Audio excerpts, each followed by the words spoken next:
사사기 2장 1절 10절 같이 함께 합독하고 오늘 땅을 정복하라 라는 제목으로 하나님의 말씀 증거하겠습니다. 같이 함께 약속 있는 하나님의 말씀 합독하겠습니다. 여호와의 사자가 길갈에서부터 모기브로 올라와 말하되 내가 너희를 애굽에서 올라오게 하여 내가 너희의 조상들에게 맹세한 땅으로 들어가게 하였으며 또 내가 이르기를 내가 너희와 함께한 언약을 영원히 어기지 아니하리니 너희는 이 땅의 주민과 언약을 맺지 말며 그들의 제단들을 혼란하였거늘 너희가 내 목소리를 듣지 아니하였으니 어찌하여 그리하였느냐. 그러므로 내가 또 말하기를 내가 그들을 너희 앞에서 쫓아내지 아니하리니 그들이 너희 옆구리에 가시가 될 것이며 그들의 신들이 너희에게 올무가 되리라 하였노라. 여호와의 사자가 이스라엘 모든 자손에게 이 말씀을 이름해 백성이 소리를 높여 온지라. 그러므로 그곳을 이름하여 보깁이라 하고 그들이 거기서 여호와께 제사를 드렸더라. 전에 여호수아가 백성을 보내매 이스라엘 자손이 각기 그들의 기업으로 가서 땅을 차지하였고 백성이 여호수아가 사는 날 동안과 여호수아 뒤에 생존한 장로들 곧 여호와께서 이스라엘을 위하여 행하신 모든 큰 일을 본 자들이 사는 날 동안에 여호와를 섬겼더라.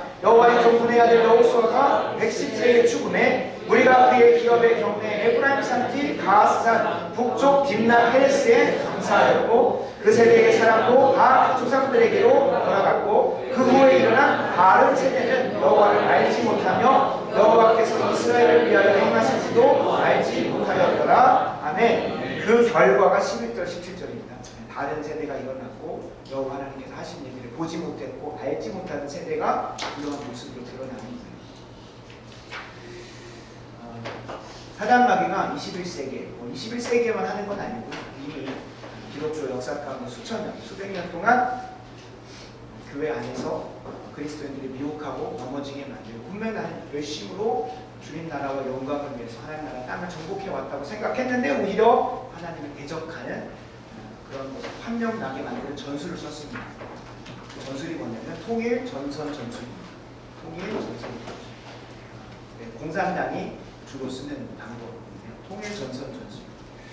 이 통일 전선 전술을 알고 나면 이 교회 안에도 좌파가 있을 수 있고 혹은 인물론자들이 있을 수 있고 아까 오늘 오전에도 목사님이 경기하셨던 것처럼 목사님들이 분명히 성경을 가지고 얘기하고 예수 그리스도를 전하지만 그 안에 철학이 쪽 잘못된 사상들이 들어가는 것을 통일 전선 전술을 간략하게 설명을 하고 오늘 말씀을 들어갈 건데 통일 전선 전술이라고 하면 이 땅에 있는 어떠한 공동체도요, 이 땅의 어떤 공동체도 행복, 정의, 평등, 평화, 포용, 상생, 자유와 번영 싫어하는 공동체 없습니다.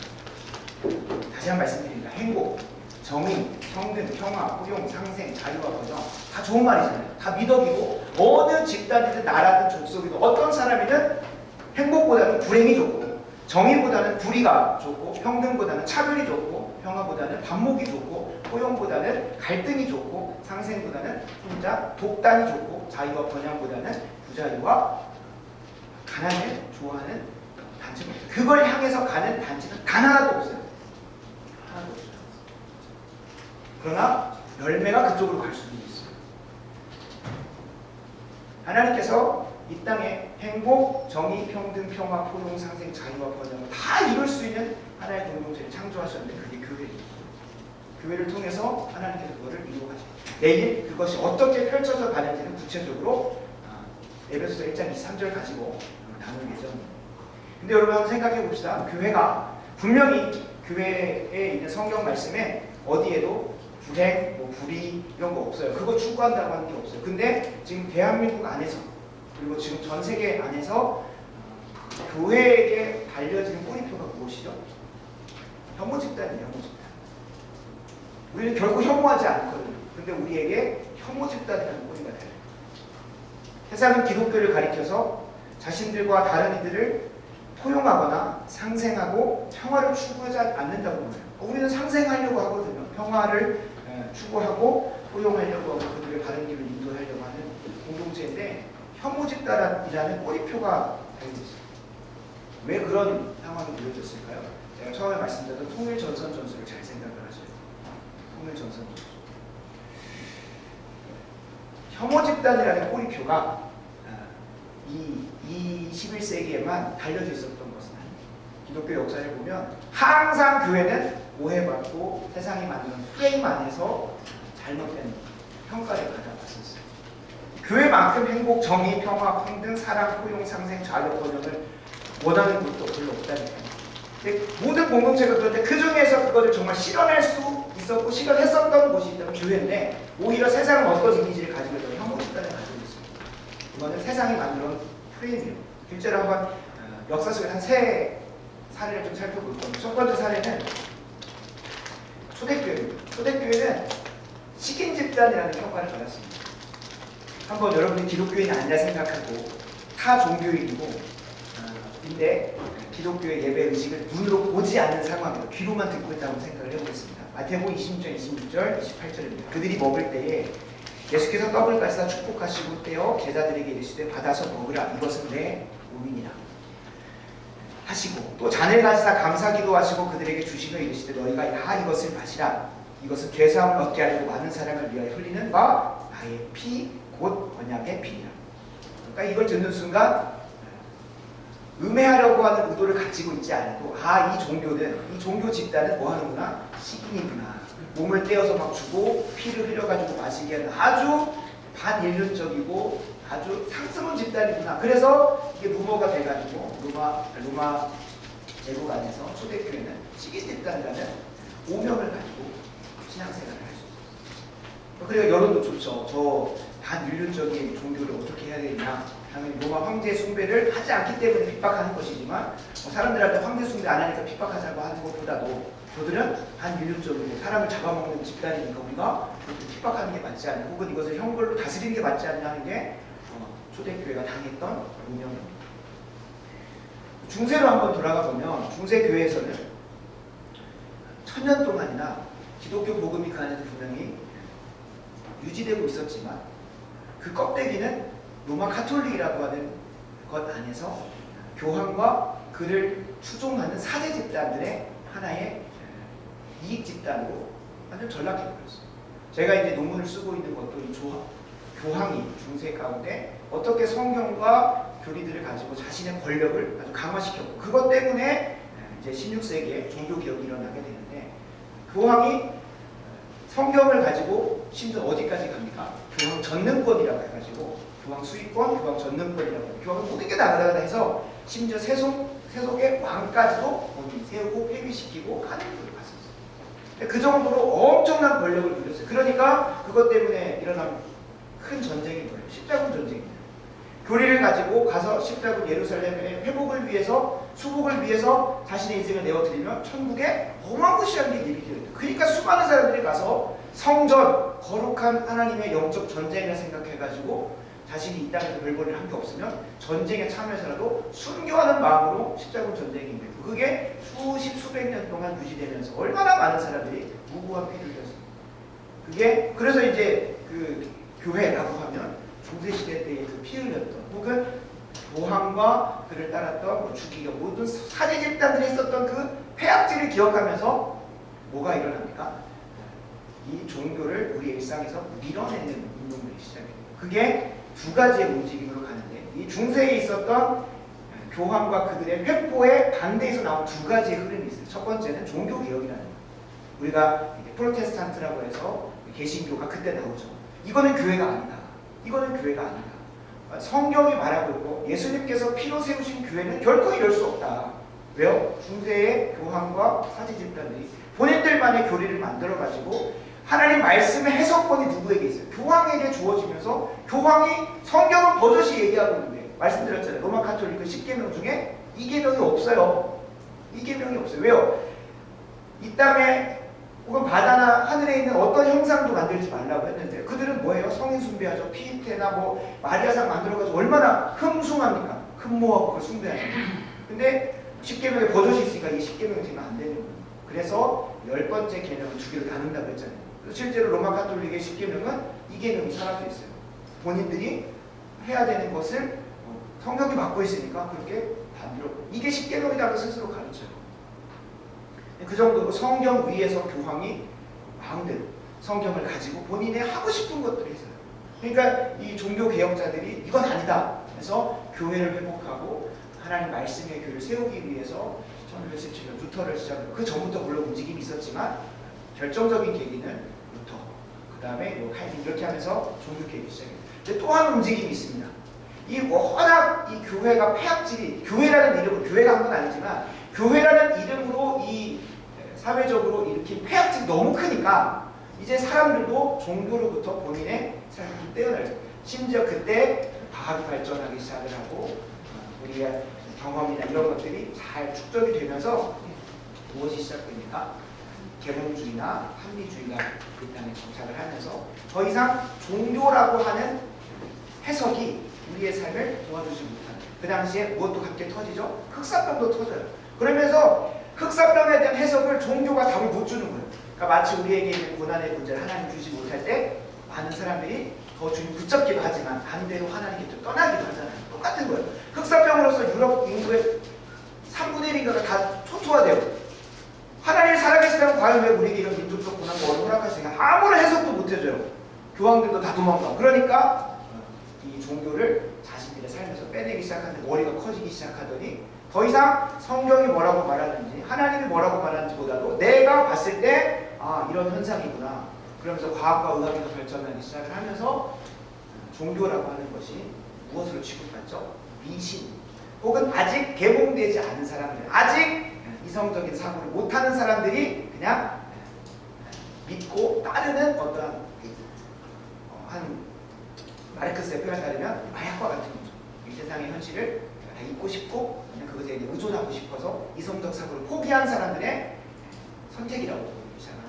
그래서 17세기쯤이 되면 일상적인 사람, 그 전까지만 해도 크리스텐덤이라고 해서 기독교적인 가르침과 해석이 이 세상 사람들의 수많은 사고와 행동과 문화를 다 정복을 했었어요. 실제로 그렇죠. 유럽 사회의 서구 문명이라고 하면 기본적으로 그리스 헬라 철학과 로마 제국에서 발행했었던 이 기독교 신앙이 주를 이루어요. 근데 이제 16, 17세기 이후부터는 로마 교황이 교회라는 이름으로 저질렀던 폐악질 때문에 사람들이 신문을 일으키고, 우리가 알고 있는 프랑스 혁명이 단순히 자유, 평등, 박애를 추구한 민주화 운동이라기보다는 실제로 그들의 참상을 보면 어떤 걸 파괴하냐면 그 자신들의 인생에 있어서 그동안 억압해왔고 올감해왔던 종교를 무너뜨리기 시작을 합니다. 프랑스 혁명은 실제로 교회 파괴 운동이에요. 우리가 이제 사회 책에서 자유, 평등, 박애, 민주주의 혁명의 표시라고 해서 영국의 명예혁명, 그다음에 미국의 독립혁명, 그리고 프랑스 혁명 3대 이제 민주화의 모습이라고 하지만 실제적인 그 모습은 실제로 다시 우리들의 삶에서 우리를 간섭한다고 생각했던 하나님을 세상으로 혹은 내 삶의 밖으로 밀어내버리는 사건입니다. 그러니까 그 정도로 이제 교회가 무명을 가지고 살아왔었어요. 결코 하나님은, 결코 예수님은, 결코 참된 그리스도인들은 그런 모습으로 살지 않는데 오히려 세상이 그렇게 이미지를 만들고 프레임을 씌워놔서 혐오 집단으로 만들어요. 또 한 경우는 이제 종교 개혁자들이죠. 그건 이제 로마 가톨릭에서 종교 개혁자들이 막 이렇게 개신교를 부흥하고 막 많이 일어나기 시작을 하니까 저들은 뭐 하는 자다? 분열주의자들이다. 그죠? 우리가 기독교 복음, 항상 복음 전하다 보면 왜 천주교는 그렇게 포용적이고 상생하려고 품어주려고 하는데 왜 본인들은 맨날 배타적이고 독단적이고 맨날 진리는 이것밖에 없다고 주장하냐. 이게 말이 안 되죠. 진리는 원래 배타적인 거고 독단적인 거고 거짓 앞에서는 단 하나 유일한 건데 본인들이 스스로 말하면서도 틀린 걸 모르고 그냥 저희를 비판하기가 하잖아요. 그러니까 이 기독교 교회는 세상에서 계속 뭐하는 자들이다? 분열하는 자들이고 계속해서 문제를 일으키는 자들이라고 운명을 가지고 왔어요. 특별히 종교개혁자들은 심했고요.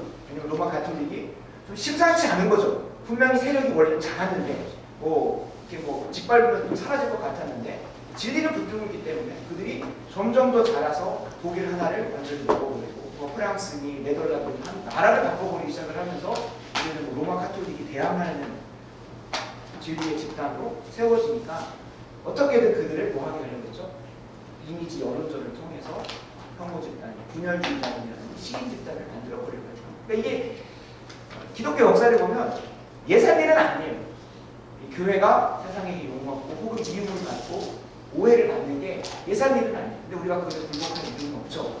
왜냐하면 그들의 사단 마귀가 어떻게 공격했는지 우리가 알면 굳이 그것 때문에 마음에 어려움이 있거나 위축될 필요는 없어요. 거기 안에서 그들이 어떻게 하면 이것을 또 정복의 기회, 어떻게 하면 반전의 기회로 삼을지를 또 고민을 해야 돼. 근데 거기서 사고를 안 하는 거죠. 위축되고 끝나는 거기서는 그러면 이제 오늘 살펴보는 거지만 그 사단 마귀에게 찔리는 수준이 아니라 나중에는 그들과 동화되어져 가지고 내가 기독교인인지 하나님 나라의 백성인지 아니면 저들과 똑같은 삶을 살고 있는 구분이 안 될 정도로 이제 가는 자리까지. 그래서 우리가 신중해야 되고 더 중요한 건 분별력을 가지고 있어요. 사단 마귀가 어떻게 하니까 계속 반복해요. 어차피 사단 마귀도 하나님의 지혜를 미치지 못하기 때문에 그것 안에서 가장 최고의 미혹의 방법으로 오겠죠. 근데 이 시대 가운데 아까 말씀드렸듯이 뭐로 온다고 했죠? 통일, 전선, 전술로 온다. 통일, 전선, 전술.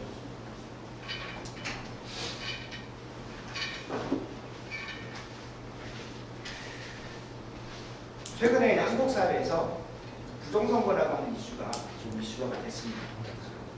근데 이 부정선거라고 하는 문제를 해결해 갈 때 여야가 상관없이 한 공동체를 이뤄서 국정조사 특위를 하고 특검법을 발의하면 하잖아요.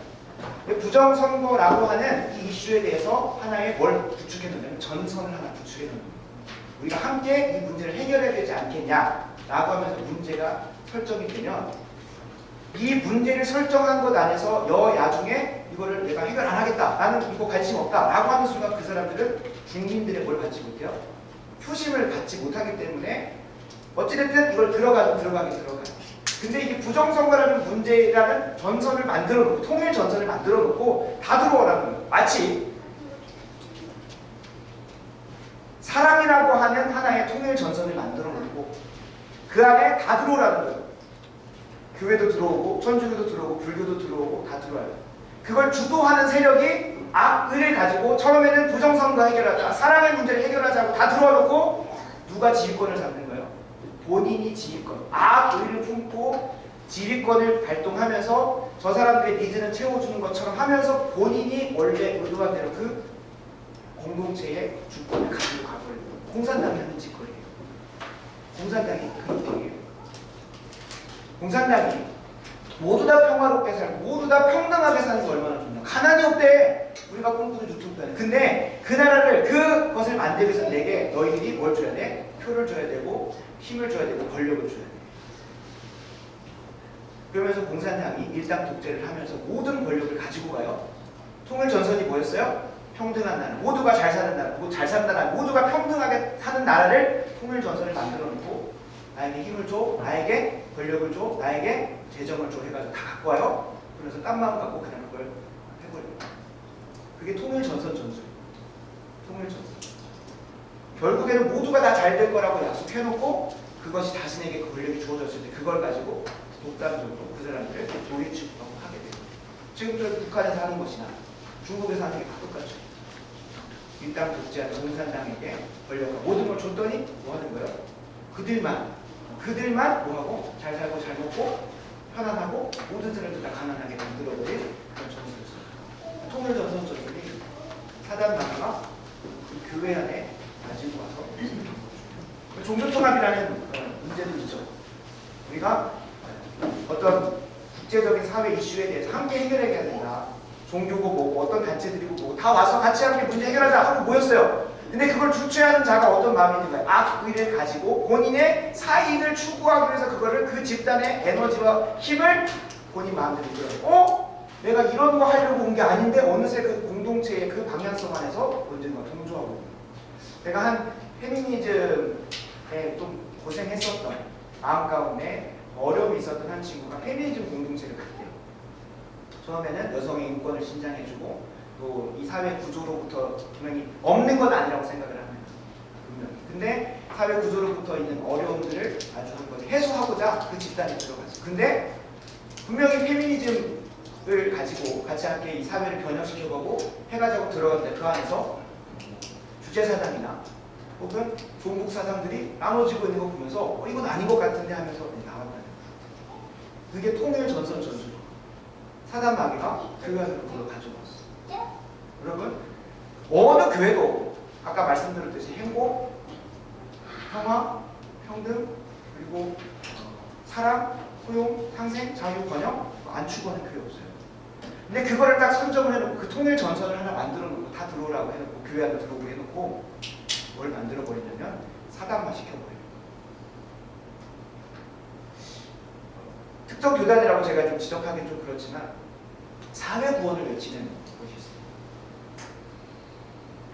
기독교 복음이 들어간 곳마다 분명히 불평등이 평등이 되고 부자유했던 한 사람의 독재가 있었던 곳에 자유가 들어오기 시작하고 가난했던 나라들이 번영을 일으키는 게 있어요.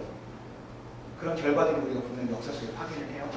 근데 이 사회 구원을 추구하는 사람들은 어떤 방향으로 가냐면 사회 구조를 바꿔야 된다고 해요. 기독교의 이름으로 사회 구조를 돌려내. 근데 우리는 어떻게 그런 결과들이 마주하는 걸 보게 되죠? 기독교 복음이 한국에 들어와서 한 사람 한 사람을 변화시키고 그 복음으로 무장된 새롭게 된 피조물들이 가정으로 들어가고 학교로 들어가고 일터로 들어가고 이 나라와 민족의 요직을 맡기 시작을 하고 각자에게 맡겨진 자리에서 하나님이 허락하신 소명을 잘 감당하다 보니 어느새 가정이 복음화되어 있고 어느새 학교가 새로워지고 하고 어느새 이 나라와 민족의 자유와 번영과 평등과 상생이 와요. 근데 이 사회 구원을 바라보는 사람들은 영혼에 대한 구원은 관심도 없는 것 같아요. 오직 이 사회의 구조적 악을 해결해야 되는 그 문제만 해결하면 되지 않아요. 그러니까 대부분 종교 통합이 일어날 때도 이 문제 해결이 되지 않냐? 그러니까 너희도 들어와. 근데 어느새 보니까 어느새 그걸 주도하는 세력에 의해서 우리 교리가 변질되어져 있고 잘못된 방향으로 가고 있는 어느새 이 통일전선 전술도 이 교회 안으로 들어온 사람들이 사회권을 외치는 사람들이 여성의 인권을 신장시켜야 되지 않냐 라고 하면서 여성 신학을 펼치기 시작을 하는데 어디까지 갈까요? 그 끝에 어머니 하나님은 왜 안 되냐 라고 하면서 성경을 바꾸기 시작을 했어요.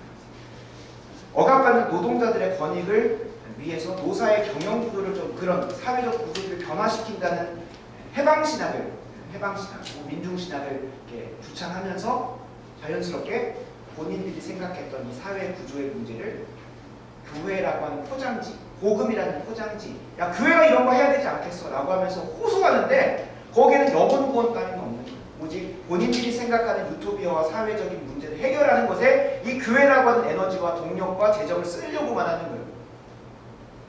심지어 요즘에는 인간 중심의 사고에서 비롯된 기후 변화와 환경 파괴 문제를 해결해야 되니까 인간이 문제다. 그러면서 생태신학까지 나오고 있어요.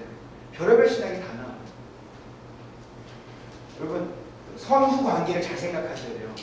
여러분 우리는 하나님께서 우리에게 이 자유만큼을 잘 다스리고 잘 사용하라고 하셨기 때문에 우리는 분리수거도 하다 보니까 환경 문제도 해결이 되고 그러다 보니까 이 해결이 되어져 가는 거예요. 한 영혼 한 영혼이 주님께서 피 묻은 복음의 십자가 우리를 새롭게 하셨기 때문에 내가 이렇게 살면 안 돼. 이전에는 내가 내 마음대로 살다 보니까 내가 가는 곳마다 뭐가 펼쳐져요? 죄와 사망의 음침한 문제가 펼치는 거예요. 가는 곳곳마다 지옥을 확장하는 삶을 살아요. 그런데 예수님이 내 안에 오시고 그 예수의 능력으로 이제 하나님 사랑, 이웃을 사랑하다 보니 내가 어떻게 하면 저 사람들이 사랑할 수 있을까? 내게 주신 은사를 가지고 어떻게 섬길 수 있을까 고민하다 보니 우리 140여 년 전에 수많은 선교사들이 그 젊음의 시간대에 정말로 알 수 없었던 그 깜깜이 나라였던 이 대한민국 조선에 와가지고 새롭게 해가잖아요.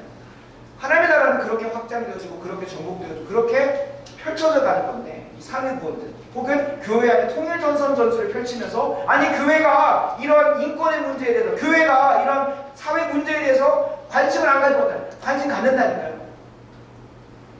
어떻게 하느냐? 한 사람 한 사람을 주님 안에서 복음으로 새롭게 한 그 사람들이 그곳에 나아가고 변화시켜가는 순차적인 방법, 하나님의 방법과 질서가 있는데 그걸 다 무시하고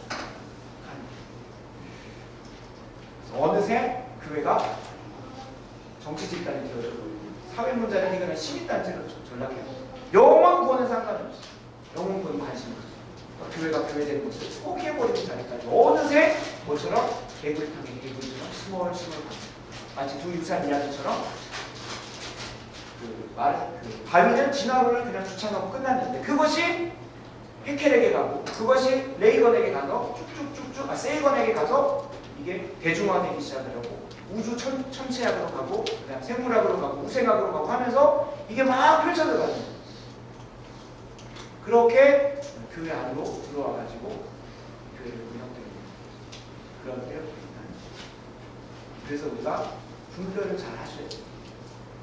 분별을 잘 하셔야 돼요. 분명히 맞는 말이거든요. 성경 구절을 가지고 얘기하고 분명히 맞는 말인데 이게 성경 전체의 맥락 안에서 하나님이 의도하신 모습 안에서 뭔가 조금 다른. 근데 이게 미혹하려면 어떻게 해야 돼요? 99%의 진리와 1%의 거짓을 섞으면 미혹이 일어나는 거죠. 그래서 옛날 나치에서 선동할 때도 거의 다 진실과 같은데 딱 하나 바꿔가면서 조금씩 세뇌시켜가고 바꿔가는. 그러니까 어느새 보니까 예수 그리스도의 피 묻은 복음과 그 복음으로 말하면 사회를 구원해가는 그런 역사가 아니라 사회 구원을 위해서 막 교회 안에서 영혼을 통하여서가 아니라 사회 문제를 해결하고 그러다 보니까 여기 정치 집단, 경제 공동체가 되고 있어요. 이게 우리가 교회 안에서 스멀스멀 하단막의 미혹이고 그리고 철학이다라는 것을 우리가 잘 구분을 하셔야 됩니다. 이게 우리가 인지하지 않으면 너무나 자연스럽게 우리를 속이고 가지고.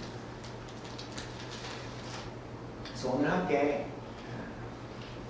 본문을 간략하게 살펴보고 오늘 본문보다도 우리가 정복하는 것에 대해서 좀 더 묵상을 하면서 살펴볼 때 이 시대의 영적 전쟁의 상황을 여러분 분별하시고 분명하게 인지를 하셔야 돼요. 이제는 정말로 분별하려고 영적 긴장감을 가지고 있지 않으면 어느새 천국의 여정이 아니라 지옥을 확장하고 사단막의 앞잡이 역할을 하는 자리에 서 있을 수 있다는 긴장감을 가지고 우리가 나아가야 돼요. 그래서 그들이 어떠한 전략과 전술로 오는지를 발견하면 우리도 그에 대해서 대응하고 준비할 수가 있는 거예요. 그래서 바라고 원하고 우리는 우리 모두 다 영적 전쟁을 능히 승리하고 저 천국에서 함께 승전가를 올려 기쁘고 즐겁게 뛰노는 그 은혜가 오늘로부터 준비되고 시작됐으면 좋겠습니다. 오늘 본문은 출애굽한 이스라엘 백성이 이제 약속의 땅인 가나안을 정복하기 위해서 어떻게 정복해 가야 되는데 그 방법을 안내해 주고 있어요. 목사님 뭐 땅 정복하는 거면 그냥 여리고 공성 방법, 아이성 공성 방법, 요단강 도하 방법 그런 걸 말하는 게 아니죠. 주님께서 이스라엘 백성들이 가나안 땅을 정복하게 하신 이유가 무엇일까요? 이스라엘 백성들이 가나안 땅. 이스라엘 백성의 가나안 땅 허락하신 이유는 그냥 여러 민족 중에 그냥 한 백성 선택해가지고 그들에게 선민의식을 주고 드리는 특별한 민족이야라고 말해주기 위해서가 아니에요. 오히려 이스라엘 백성들을 통해서 가나안 땅에 만연한 죄악들을 모하고 쓸어버리고 그 안에 하나님의 뜻대로 다스려지는 나라가 다스려지는 통치가 이루어질 수 있도록 하기 위해서 이스라엘 백성들에게 가나안 땅에 가게 하시는 거예요. 그래서 우리가 가나안 땅에 들어간다는 것이 적과 꿀이 흐르는 거 있으면 하나님께서 약속하신 복과 형통이 있어요. 그러나 그것을 거머쥐기 위해서는 우리가 하나님의 뜻대로 그것을 정복하고 다스리는 것이 함께 가야 되는 거예요. 함께 가야 돼요. 하나님께서 그냥 나에게 구원을 주셨고 복과 형통 주실 거가 아니라 우리도 주님의 그 영적인 전쟁에 참여해서 정복해 가야 돼요. 근데 그 정복하는 방법이 뭐냐? 물리적으로 공성하는 것을 보여주긴 하는데 그 여호수아서의 정복의 현장과도 이게 다 뭐예요? 하나님 말씀 순종하면서 가는 거예요. 그러면 하나님 말씀 순종하는 게 얼마나 방대하고 관념적으로 추상적입니까? 그 중에서 우리가 오늘 본문에서 발견할 수 있는 것이 있다면 2절입니다. 2절 제가 읽겠습니다. 너희는 이 땅의 주민과 뭐 하지 말라? 언약을 맺지 말라. 그들의 재단들을 헐라. 라고 하는 것이 주님께서 그 이스라엘 백성들이 가나안을 정복해가는 과정입니다.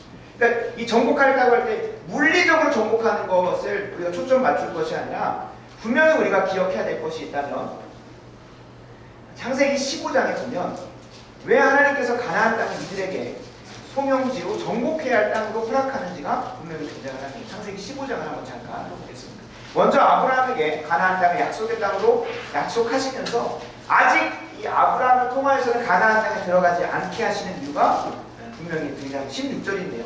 네 자손은 4대 만에 이 땅 어디입니까? 가나안 땅에 이미 아브라함 한번 들어갔습니다. 이 땅으로 돌아올 건데 이는 누구의 죄악이? 이미 가나안 땅을 정복하고 그곳을 다스리고 있는 누가? 아무리 족속의 죄악이 아직 가득 차지 아니하기 때문에. 그러니까 이스라엘 백성에게 가나안 땅 허락하는 이는 적과 꿀이 있는 거 맞아요. 그게 약속이 없는 게 아니잖아요. 우리에게 참된 평안과 안식과 즐거움과 기쁨과 행복이 없는 게 아니라고요. 그거 있는데 그것을 이루어가는 과정이 그냥 하나님께서 딱 하고 주시는 게 아니라 정복해가는 건데 그 정복의 분명한 모습은 무엇이다? 그곳에 죄악을 거두어내는 그것을 구체적으로 오늘 2절은 그들과 언약을 맺죠. 그들과 함께 살지 말고 뭐해라?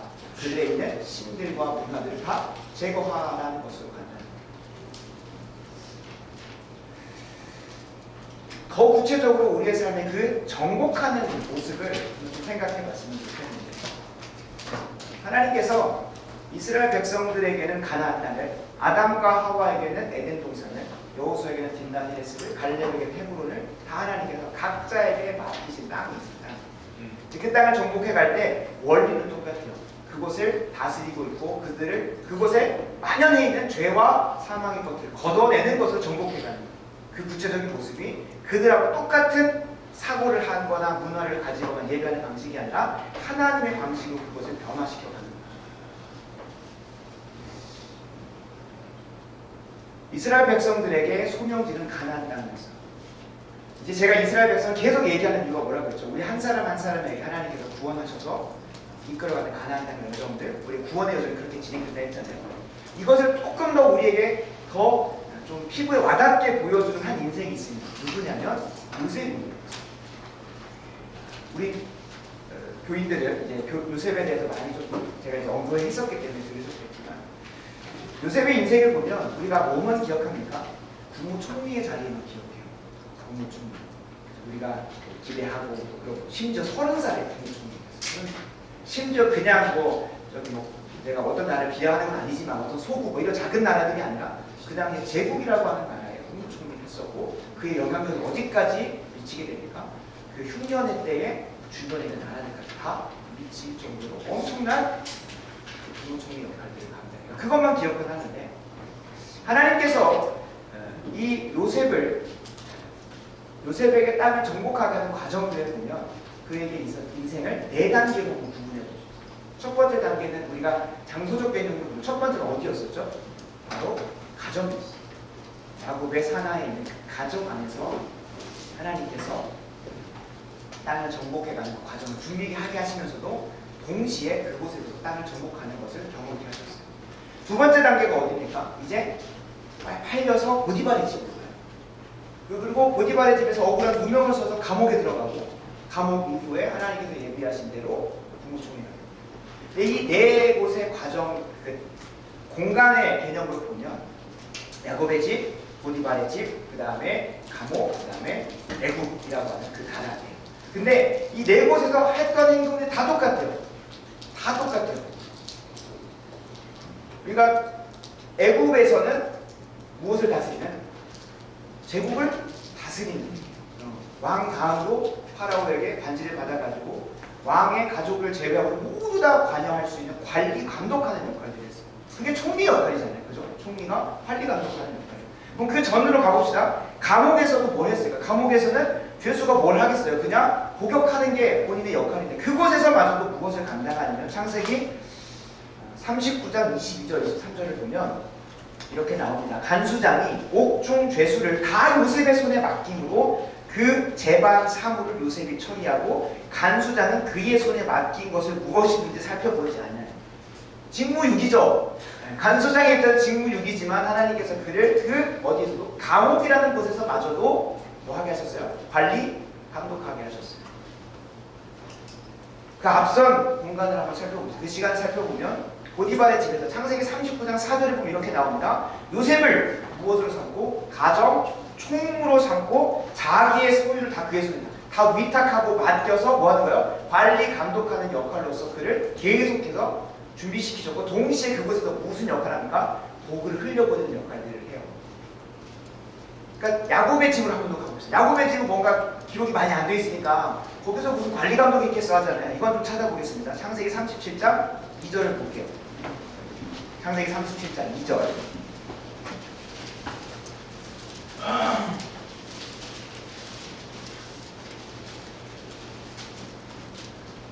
37장 2절 보겠습니다. 야곱의 족보는 이러하니라. 요셉이 17세의 소년으로서 그의 형들과 함께 양을 칠 때에 그의 아버지의 아내들 빌하와 실바의 아들들과 더불어 함께 있었더니 그가 그들의 잘못을 아버지에게 뭐라더라? 말하더라. 여러분 뭐 하는 겁니까? 양을 칠 때에 각자의 역할이 있겠죠. 근데 형들의 잘못된 것들을 아버지에게 말하는, 관리 감독하는 거예요. 3절 이어서 한번 좀 보도록 하겠습니다. 14절 한번 보겠습니다. 내 형들과 양떼가 다 잘 있는지를 뭐 해라? 보고 돌아와 내게 말하라. 그러니까 그 양들과 목축을 다 주관하고 총괄하는 건 누구예요? 당연히 야곱이겠죠. 집안의 수장이니까. 근데 그가 뭐 하는 것을 그 형들이 잘하고 있는지를, 그 다음에 그것들이 잘 목축되고 있는지를 관리 감독하고 그들이 잘하고 있는지 뭐 해라? 다 나에게 말해야 된다. 그러니까 이게 고자질했다는 걸로 보면 안 되고, 또 야곱이 그에게 그 역할들을 맡기는 거죠.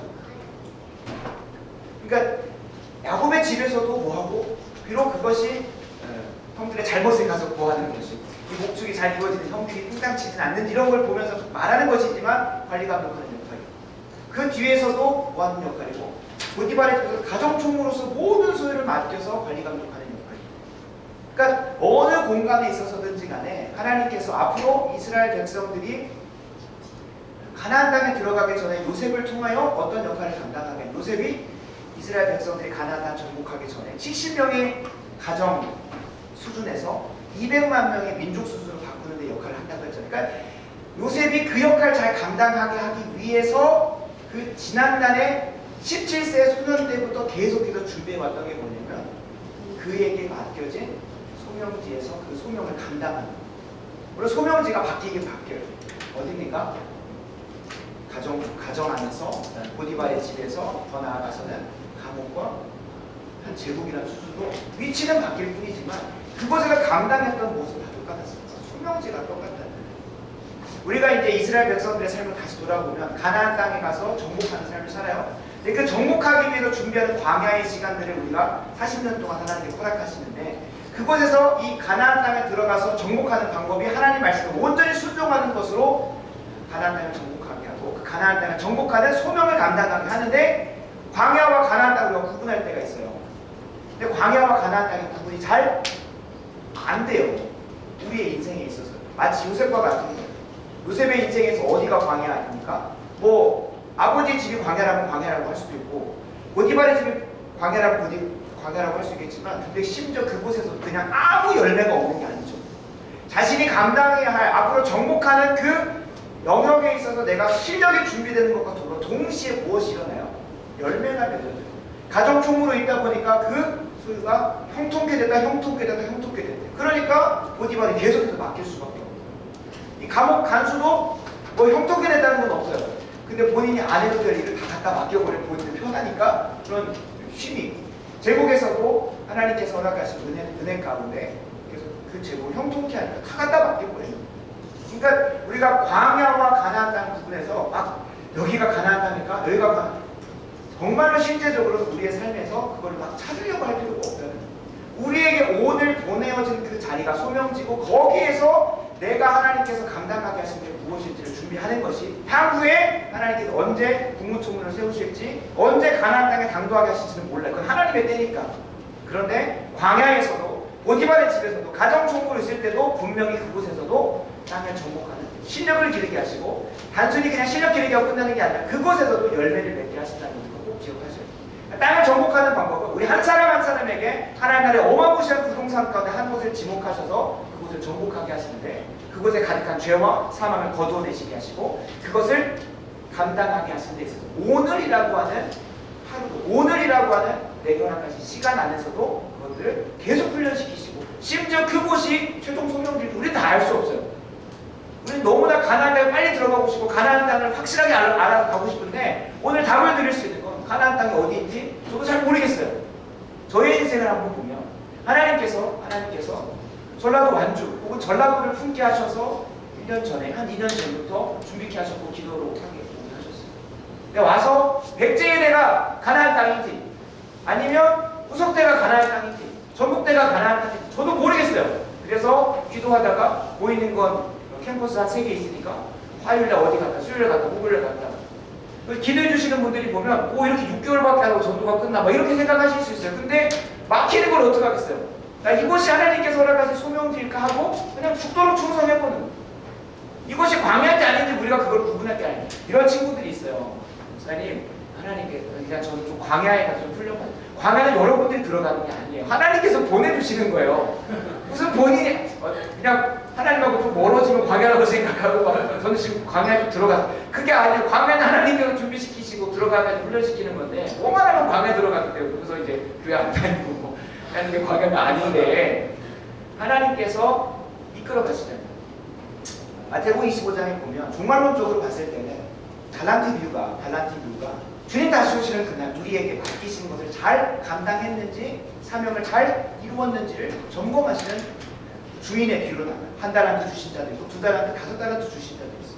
분명히 그 달란트 비유는 뭐예요? 주님 다시 오시는 그날, 역사적 순간에 재림을 통하여 모든 것이 완성되는 그날 우리에게 물으시는 것이 있을 터인데, 그 전에 우리 매일매일의 삶에서 종말이 있어요. 언제일까요? 하루를 마치고 주님 앞에 서는 그 시간이, 나는 오늘 하루 주님께서 맡기신 소명에 내게 주신 달란트, 무엇이겠습니까? 달란트라고 하니까 남들보다 잘하는 것이 아니라 하나님께서 내게 맡기신 소명을 감당할 수 있도록 주신 내 육신의 건강, 내 지혜, 내 자녀, 내 모든 인프라와 상황들이 다 은사잖아요. 달란트잖아요. 그걸 가지고 오늘 하루 하나님께서 내게 맡기신 소명, 마치 보디발의 집에서 가정주부로 오늘 잘 감당했는가? 내가 과연 오늘 간수장에게 맡은 그 제반 사부들을 잘 감당했는가? 총리로서 제반 사부를 감당했는가? 주님 저 총리 시켜주면, 주님 저 여기 시켜주면 하겠다는 게 아니라, 주님은 한 달란트, 두 달란트, 다섯 달란트 맡은 자에게 그걸 점검하시고 잘한 자들이 똑같이 칭찬한다고 말씀드렸잖아요. 착하고 충성되는 거, 네가 적은 일, 내가 너에게 맡긴 그 일에 충성을 다했으니 두 가지죠. 주인의 즐거움에 참여하고 더 많은 것을 맡기겠다. 항상 오해가 있겠죠. 목사님 일 많이 하는 거 안 좋은 거 아니에요? 아니죠. 우리가 더 임원으로 올라가고 더 위로 올라가다 보면 책임도 많아지고 감당해야 될 업무가 많아지고, 그러니까 일이 많아진다는 건 뭐예요? 일 못하는 사람들이 일 절대 안 준다는 거예요. 그러니까 바로 뒤에 한 달란트 준 사람 아무것도 안 하니까 주게 뭐예요? 악하고 게으른 종아, 악하고 게으른, 네 있는 것마저도 뺏어서 저 사람들에게 줄 거고 너는 슬피 울며 일을 가는 자리로 가는 거예요. 주인의 즐거움을 언제 누릴 수 있습니까? 주인이 누리는 즐거움을 한번 생각해 보세요. 주인의 자리에 올라가도 누릴 수 있는 거지만, 내게 맡기신 것이 내게 익숙해지고 실력이 늘어나면, 처음에 교사에 첫날 갔을 때 얼마나 여러분 힘들었어요. 저도 처음 설교할 때 얼마나 힘들었는지 모르고, 제가 뭘 말하고 내려왔는지도 모를 정도로 긴장되고 막 그냥 시작부터 두근두근 떨었다 내려왔습니다. 지금 9년이 되고 10년이 되고 11년이 되고 나니까 항상 떨리긴 떨려요. 내가 못할까봐가 아니라 하나님의 말씀에 잘못 전할까, 그 두려움 때문에 떨리는 것은 있지만, 분명한 것은 이전보다는 더 즐겁게 이 자리를 누리게 돼요. 왜요? 실력이 길러졌고, 내가 지금까지 대학교에서 사역을, 설교사역을 잘 감당했기 때문에 주님께서 주인의 즐거움을 참여케 하시고 더 많은 걸 맡기시죠. 이전에는 사나이께 대학 8년밖에 못 맡았지만 이제 전라도를 품게 하시고, 더 나아가 동북아시아를 품게 하시면서 감당하게 하신단 말이에요. 하나님께서 그렇게 차츰차츰 만들어요. 그게 하나님께서 한 사람 한 사람에게 정복하게 하십니다. 그게 이스라엘 백성들의 역사를 통해서 우리에게 보여주시는 것이고, 그게 너무 방대하니까, 가나안 땅 정복하라고 하니까 우리가 뭐만 생각해요? 여리고성을 정복했던 방법. 저도 이제 정말 무식해서 어떤 집에 청약이 될 거라고 생각을 해서 아내하고 매일마다 가가지고 7바퀴씩 7바퀴를 한 바퀴씩 돌고, 조금씩 여유가 될 때 6바퀴, 7바퀴 돌고 와서 주님 이집 주시고 안 주시더라고. 그냥 문자적으로 땅밖에 없이 주시지, 그게 아니라는 거죠. 그렇게 가져오는 게 아니라 하나님께서 의도하신 대로 이 가나안 정복을 읽어보면, 이스라엘 백성의 그 여정은 한 사람이 구원받아서 구원받은 목적대로 가나안 땅에 하나님 나라를 화하고 정복하고 다스리는 자리까지 가는 건데, 그 자리 가운데 너무 방대하니까 요셉의 인생을 보면 하나님께서 요셉을 통하여 이스라엘 백성들이 가나안 땅에 들어가기 위한 수준으로 준비시키는 첫 작업을 하신다고 말씀드렸잖아요. 그 당시만 70명이었는데 나갈 때 200만 명으로 민족을 위해서 나가게 하실 때 그 시작점이 요셉이고, 그것을 위해서 국무총리로 부르셨잖아요. 근데 그 국무총리의 자리에서 그에게 맡겨진 소명을 감당하면서 어떤 것도 가져요? 권력도 가지고, 명예도 가지고, 물질도 가지고, 심지어는 그 제국에서 파라오를 골라도 요셉을 아는 그런 정도로 덕망과 명예를 다 얻게 돼요. 그러니까 우리가 명예나 덕망이나 권력이나 물질을 쫓다 보면은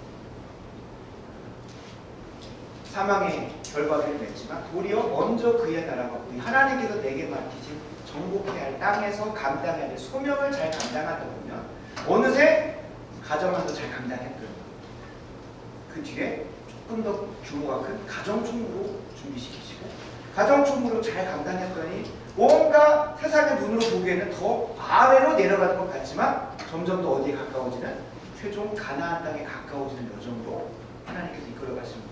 그러니까 우리는 어디에 관심이 있습니까? 내가 다음 어디에 가게 될지가 궁금하지만, 하나님은 오늘 내게 맡기신 그 자리에서 하나님께서 내게 말씀하신 대로 순종하고 있고 충성하고 있는가가 하나님의 관심입니다. 그때 주님께서 그곳에서의 소명과 사명을 다했을 때 말씀하시는 거죠. 착하고 충성된 자가 적은 일에 최선을 다했으니 이제 주인의 즐거움을 찾아 너에게 더 많은 것을 받게 될 것이다. 그래서 저도 대학 8부에서 사역을 마무리하면서 그걸 점검하려고 했습니다. 주님, 이제 대학 8부 좀 다 했죠? 잘했으니까 이제 그만할게요. 그게 아니었어요. 제가 이곳에서 감당해야 할 사명과 소명을 다 완수했으니까 하나님께서 의도하신 뜻이 있는데 내가 그것을 그냥 좀 힘드니까 포기해버리고 가야겠다. 그러면 고린도전서 10장 13절이 말하잖아요. 우리가 하나님께서 우리에게 주시는 시험은 감당할 시험밖에 하지 않지만 감당하지 못할 때는 피할 길을 예비해서 피하게 하시는 게 아니라 뭐하게 하신다 했죠? 능히 감당케 하신다고 했죠. 그러니까 내가 마땅히 이곳에서 감당해야 할 사명과 소명, 시험들을 잘 감당하지 않으면 어떻게 하겠어요? 나중에 또 가서 메이크업을 또 해야 되는 거예요. 그래서 하나님께 이제 어느 정도 방향이 정해지고 나서 그걸 점검했어요. 주님, 대학 8부에서 사랑의 대학부에서 그리고 사랑의 교회에서 하나님께서 내게 감당케 하시려고 했던 소명과 사명이 무엇입니까? 그거 잘 감당 못하면 주님 앞에 악하고 게으른 소리나 하게 되고 나는 홀가분하게 나왔지만 슬피 울며 이를 가게 되는 자리로 갈 수밖에 없을 겁니다. 그걸 계속 점검을 했어도 감사하게도 2024년 8월 달에 방향이 정해지고 하나님께서 기도하면서는 소명 하나하나씩을 내가 왜 이곳에 왔는지 확인했고 하나하나 점검이 되어지면서 이것까지 마무리하고 가게 하시는구나.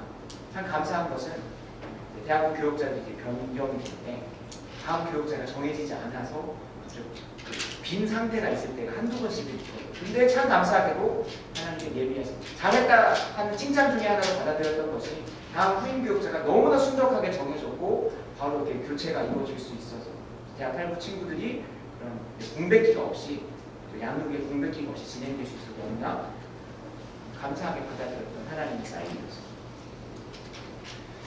그러니까 우리가 이제 정복한다라고 했을 때 하나님께서 내게 맡기신 소명지가 어딘지 되게 분명한 거예요.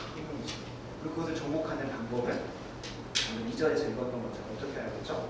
그곳에 이미 사단 마귀나 세상의 권세가 자리 잡고 있는 무엇이 있어요? 그들의 문화와 종교와 그들의 세계관.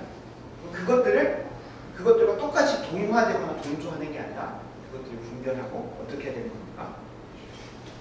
그들의 재단들을 골라 그들이 살아가는 삶의 방식을 완전히 뿌리 뽑아내고 무엇이 임하게 해야 되는 거예요? 하나님의 나라, 하나님의 뜻이 그곳에 이루어집니다.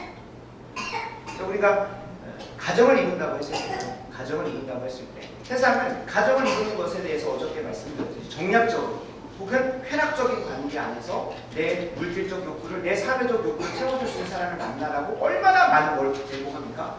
체크리스트를 제공해요. 근데 그 체크리스트들에 과연 성경적으로 하나님께서 이 가정을 우리에게 허락하신 이유와 목적이 담겨져 있는가? 그게 가정을 정복해가는 거죠. 내가 부모로서 자녀들에게 이렇게 하는 것, 그 방법을 세상에서는 이들에게 참 좋은 걸 해줘야 되고 심지어 요즘에는 거의 교주 정도로 드시는 분이 오은영 박사님이세요. 오은영 박사님이 어떻게 해야 되는지 그분이 가르쳐 주신 교시에 따라서 자녀들에게 적용을 하고 하잖아요. 근데 과연 그것이 어저께 말씀드린 인플루언서로서 이 시대의 철학자로 하나님 말씀에 반하여 그 가정을 망치고 자녀 양육을 망치는 길로 가는 건 아닌지 뭐야 되는 거야? 분별하고 신중하게 고민을 해봐야 된다. 그러니까 정복한다고 했을 때 막 싸우려고 맞아요. 싸우는 거 맞아요. 근데 뭐하고 싸워야 되느냐? 싸워야 될 거하고 싸워야 되느냐? 이미 가정, 학교, 일터 그 각 곳곳마다 사단마귀가 권태잡고 이미 본인의 승기를 잃었지만 어떻게든 그곳에서 또 알을 풀려고 하는 그 전략과 전술을 발견해서 내가 그것을 어떻게 하나님의 통치로 바꿔갈 수 있는지를 고민을 해보셔요. 요즘에 이제 자녀들을 한 명 낳았잖아요. 한 명 혹은 그것도 안 낳으려고 한 명을 낳으니까 금과 옥조처럼 키우는 거죠. 그러니까 요즘에 교육계 현실에서 일어나는 수많은 문제들이 하나밖에 안 낳은 그 아이에게 너무나 집중적으로 하다 보니 물론 여러 가지 사회적으로 그 사람들의 이제 내일 좀 다룰 거긴 하거든요. 이미 저희 대한민국의 교육 과정이 형성되는 그 첫 시초 자체가 선교사님들을 통해서 그 시초가 되긴 하거든요. 근데 그분들이 가지고 온 게 존 듀이라고 하는 교육 철학자의 잘못된 교육 철학을 가지고 와요. 그것이 잘못된 분별이 못하시고 그래서 좋은 마음에 이미 그 전에는 뭐 교육 자체가 없었으니까 일단 가지고 오셨는데 그게 십수년 동안 아니 수십 년 동안 또한을 해가지고 지금 그런 열매들이 나오는 것을 제가 제가 혼자 발견한 건 아니고 이미 뭐 교육 쪽에서는 이미 그게 되어 있고 근데 이제 그런 것들을 우리가 분별해가는 시간들이 필요한 거죠. 근데 이 자녀들에 대해서 너무나 그게 근거하고 조절하니까 여러 가지 사회 현상 안에서 망가져 있어. 그러면 그거를 세상 사람들은 요즘에 넷플릭스 1위 찍었던 거 네, 참교육 그죠? 저도 한 번도 다 본 적 없는데 쇼츠를 통해서 이미 다 본 것 같은 느낌이 드는 그 참교육에 보면 어떻게 갑니까? 강대강으로 가고 있어요. 그게 세상의 방식이잖아요. 야구 방식 그죠? 그들이 뭐 하니까 강하게 다가오니까 아예 교권국을 만들어가지고 더 강하게 그죠? 그냥 힘으로 둘러버리는 거예요. 근데 또 그거는 뭐가 일어날까요? 실제로 우리가 지금 학생들의 인권을 막 세워준 그 배경이 뭐예요? 이전에 교권이 너무나 강했던 거예요. 그러니까 교권 눌러야 된다고 하면서 학생 인권 조례니 뭐니 만들어가지고 학생 인권을 뭐 했더니 높여놨더니 이제는 교사가 아니게 되고 학교가 아니게 되는 그런 모습. 그래서 넷플릭스 1위가 우리나라에서만 있는 게 아니라 전 세계적으로 되잖아요. 그게 지금 전 세계적 보편적 현상이라는 거죠. 제가 이번 그 1학기 소논문에 인트로를 썼기 때문에 얘기 나오는 겁니다. 참교육을 분석을 했거든요. 강대강으로 해가지고 야구강식으로 하는 거예요. 진화론적인. 그렇게 접근을 하니까 어떻게 되는 거예요? 풍선 하나 터뜨린 거죠. 아까 오늘 아침에 봤었던 그 풍선을 터뜨리고 나니까 이게 떨어지는 게 다른 풍선이 또 올라오는 거예요. 이제 뭐 교권국을 만들고 뭐 해봤자 또다시 다른 방향 안에서 뭐가 날 거예요? 부작용들이 나오죠. 그래서 우리가 뭘 바꿔야 되는 거예요? 이 대한민국 교육 과정 안에 근간 있는 교육 철학을 바꿔줘요. 근데 이게 구조적으로 쉽습니까? 어렵습니까? 어려워요.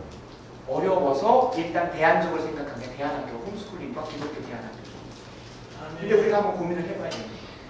개도들은 그렇게 사망의 오지만 문제를 가게 할 것이고 그 땅은 그냥 버려지고 황폐한 땅으로, 황무한 땅으로 그곳에 가는 모두가 다 자연스럽게 12년 교육을 통해서 하면 금쪽이들만 나오게 만드는 세상을 놔줄 것인가? 아니면 우리는 또 그곳으로 들어가서 그곳을 변화시키게 될 것인가? 최근에 부산시 교육청에서 어떤 교시가 내려왔냐면 가정의 다양성을 존중해주기 위해서 엄마, 아빠라는 표현을 가정통신문에 못 쓰게 만들었습니다. 엄마, 아빠라는 표현. 뭐라고 써야 되냐? 그러니까 핑계는 좋아요. 이게 사단 마귀가 통일전선 전술을 해서 아주 교묘하게 갖고 오는 거라니까요. 상대적 박탈감을 가지면 안 돼요. 위화감을 가지면 안 돼요. 그들의 마음까지 상처를 주면 안 되니까 혹여나 엄마, 아빠가 없는 자들이 가정통신문 갖고 가서 보면은 조손가정, 한부모 가정, 혹은 미혼 가정 그런 가정에서 아이들이 얼마나 상처를 받겠냐. 포장지를 겁나게 줘야 됩니다. 근데 그 안에 담겨진 건 뭘까요? 조금씩 가정의 본질과 형태를 비틀어가면서 바꾸는 거죠. 그래서 감사하게도 그 땅을 수호하려고 하는 그 땅을 어떻게든 보호하려고 하는 우리 귀한 신앙의 공역자들이 교육청에다가 민원을 넣어가지고 바꿨어요. 그래서 엄마 아빠를 뭘로 바꿨냐면 보호자 1, 보호자 2로 바꿨고 보호자 1, 보호자 2에는 뭐가 들어갈까요? 여기에 뭐 성적 취향이니 성적 취향 다 들어가요. 말도 안 돼. 그런 표현도 없어요. 근데 뭐가 들어갈 수 있는 거예요? 남 부부가 들어갈 수 있는 거예요. 여 부부가 들어갈 수 있는 거예요. 자연스럽게. 보호자 1에 보호자 2에 성적이 그게 없잖아요. 그러니까 자연스럽게 이렇게 단어 하나씩을 바꿔가면서 자연스럽게 동성애 가정이 혹은 성경이 말한 남자와 여자가 한 몸을 이루어서 만드는 그 가정의 형태를 언제든 바꿔서 시원할 수 있는 여지들을 만들어. 이게 조금씩 바꿔가요. 대놓고 안 바꿔요. 최근에 종교법인 해상법이 통과가 됐잖아요. 통과가 됐고 그다음에 7월 달에 표현의 자유를 막는 이런 것들이 이미 시행이 되고 있어요. 그게 시행되자마자 여러분 갑자기 막 잡아가고 목사님들이 막 동성애 차별 발언 했더니 막 잡아가고 실제로 여러분 이틀 맞고 표현의 자유를 막는데 7월달 정보통신망법 개정안에 보면 이미 포괄적 차별금지법에 해당하는 내용이 다 들어가 있어요. 성적인 부분에 대해서 뭐 하면 차별적인 발언, 혐오 발언하면 그것에 대해서 가져갈 수 있는 허위 정보나 이런 것들에 신설해가지고 이미 그 안에서 나오는 것들 유튜브에 올라오는 건 아니고 걸면 걸 수 있는. 근데 첫날부터 바로 막 다시 신고 고소고발 들어오면 어떻게 되겠어요?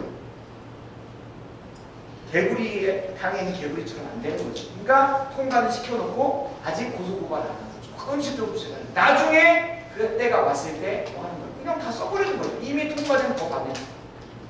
낙태법도 그렇잖아요. 지금 낙태법.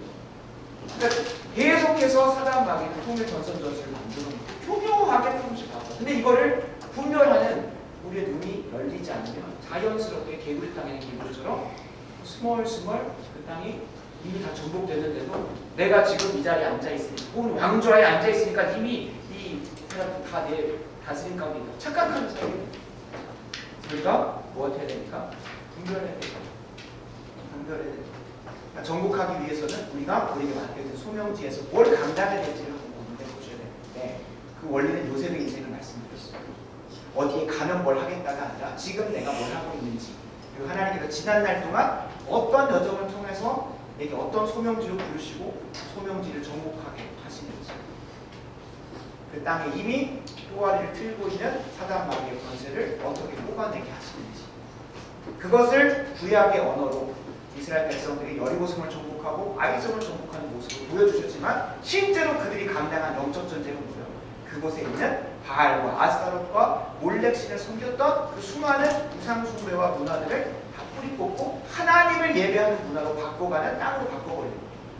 여러분 기억하시기 바랍니다. 이 정복은 거기서 끝나는 게 아니에요. 완전히 박멸한 자리까지 가요. 오늘 3절에 보면 박멸하지 않고 무엇을 남겨둡니까? 그러므로 내가 또 말하기를 내가 그들을 너희 앞에 쫓아내지 않냐면 그들이 뭐가 돼요? 남아있어요. 너희 옆구리에 뭐가 됩니까? 가시가 될 것이고 그들의 신들이 너희에게 올무가 돼요. 우리가 함께 읽은 사사기를 보면 이 사사기 2장인데 사사기 전체를 한번 보면 그 남아있었던 잔존 세력들과 뭐하게 됩니까? 결탁하기 시작을 하고 그들의 문화가 자연스럽게 들어와서 하나님의 백성을 향해서 하나님을 예배하는 게 아니라 하나님을 예배한다고 하지만 오히려 바알과 아스타를 섬기고 있고 연합하여 결탁하여 섬기고 있는 흥남 영적인 간음을 저지르는 모습까지 보여지는 것들. 안타까운 거죠.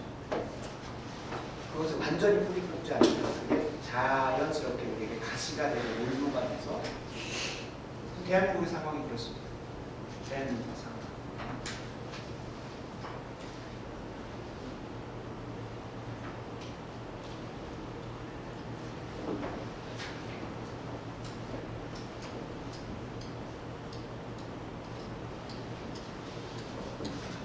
그들이 가시와 올무가 들어올 때 처음부터 팍 찌르지 않아요. 조금씩 풍각을 느끼게 하면서 확 찔러도 전혀 아프지 않을 정도의 수준입니다.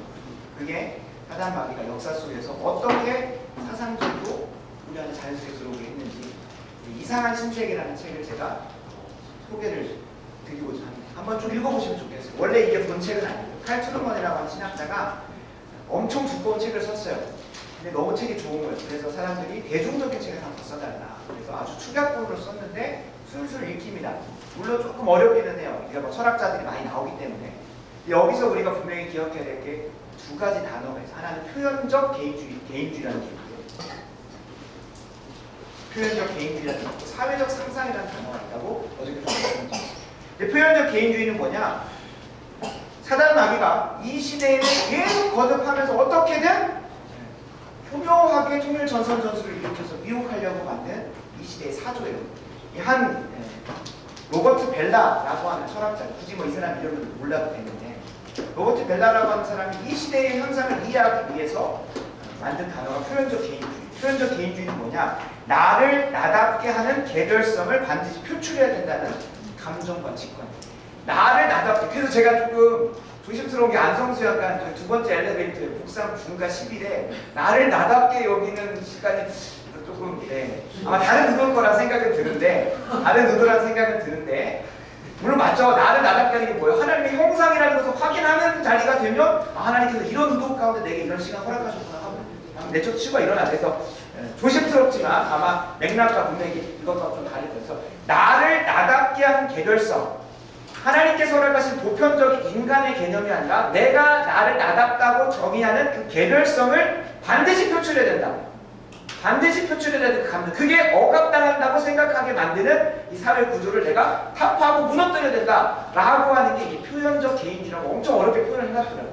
그러니까 나를 나답게 하게 하는 그것을 나는 무조건 표출해야 된다. 왜요? 지금까지 그걸 표출 못하게 막아왔다고 생각을 하거든요.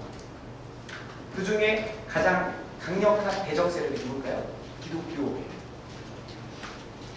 나를 나답게 표현하지 못하는. 그게 이제 지금 우리 동성애자들이 나를 나답게 내 성적 정체성과 내가 성적 지향성을 표출하지 못하게 누가 막고 있다고 생각을 하는 거예요.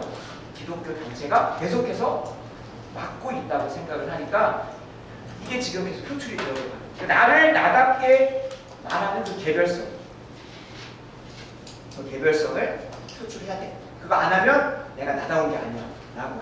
그러니까 이런 어려운 막 용어가 필요할 정도로 이 시대를 목사님 그거 알아야 되니까 이거 몰라도 천국인 거예요. 근데 조심스러운 거지만 사단 마귀가 계속 시대를 거듭하면서 우리를 미혹하는 방법이 더 고단수가 됐단 말이에요.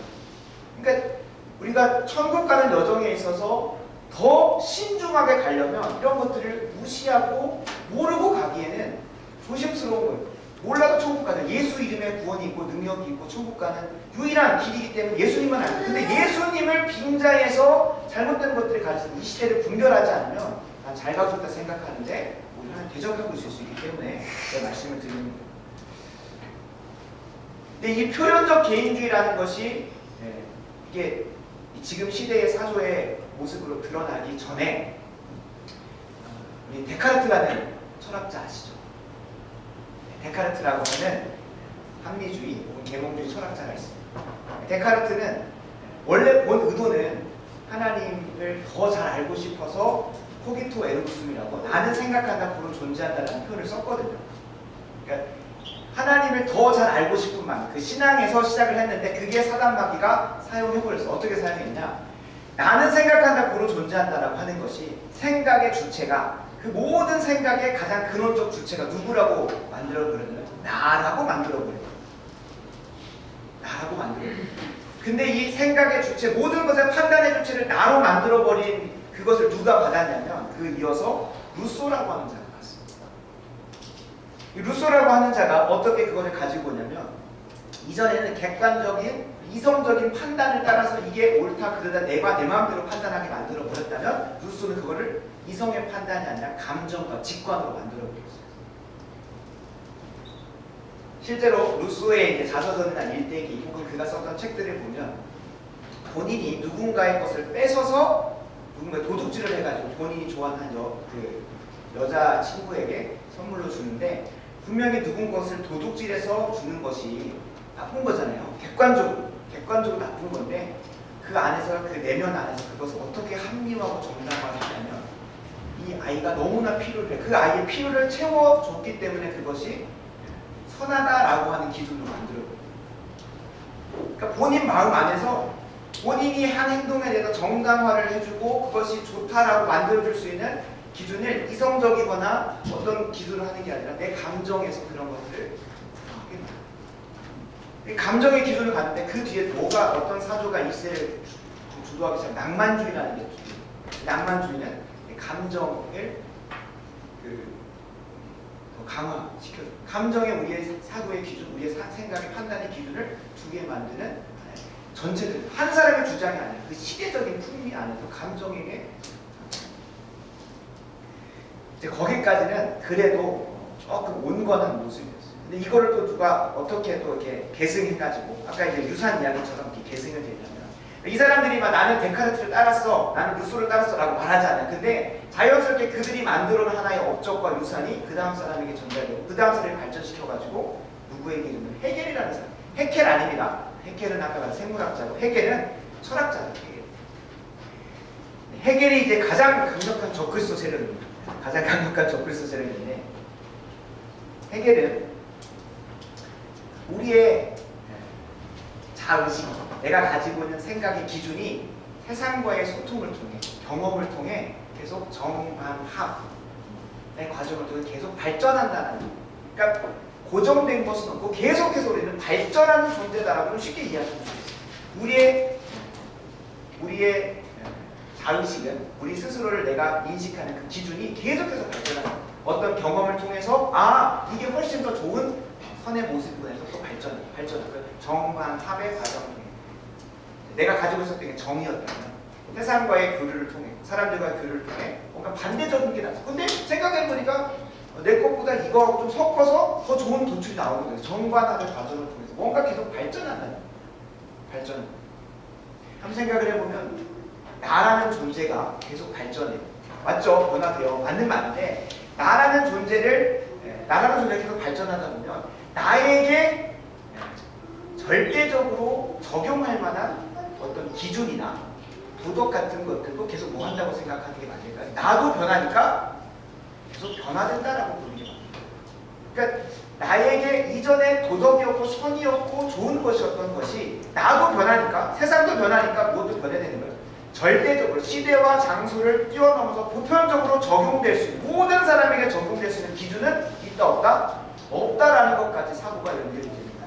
그러니까 그 전에 데카르트를 통해서 내가 사고의 기준이 되고 그 사고의 기준이었던 것이 세상을 바라보는 기준이 루소를 통해서 감정으로 변하고 내가 지금 느끼는 것, 내가 직관적으로 가지는 것이 기준이 되고 낭만주의를 통해서 그게 막 퍼뜨려지고 더 나아가서 헤겔이라는 사람을 만나더니 이제 그 내 삶을 둘러싸고 있던 이 외부 환경의 그런 절대적인 기준, 이것을 더 쉽게 말하면 그전에는 당연히 성경이 기본적인 도덕 질서였어요.